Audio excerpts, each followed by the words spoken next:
Pani europoslankyňa, ako hodnotíte rozsudok? Môžete odpovedať, prosím, ako hodnotíte tento rozsudok? Vy ste sa chceli aj zaručiť za pána Bombica. Ste veľmi zlatá, naozaj. Ja vám želám fantastickú kariéru. Prosím, ja som povedala, že nebudem dávať. Čo na týchto slovách nepovedala. Pretože aj pán advokát sa nám vyhol, takže by sme chceli aspoň jednu časť. Asi to má svoj dôvod. Ďakujem. Pán Bombica zámerne vyhol médiám?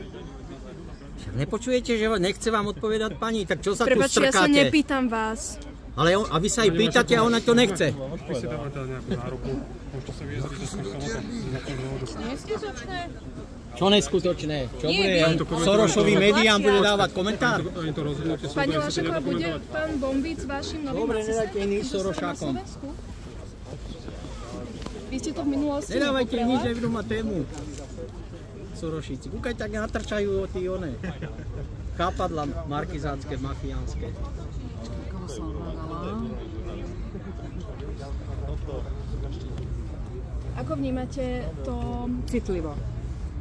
citlivo? Môžete byť konkrétnejšia? Keby vášho otca toto robili s vašim otcom, by sa vám to páčilo? Páčilo by sa vám, keby s vašim otcom to robili? To, čo robá s Danielom?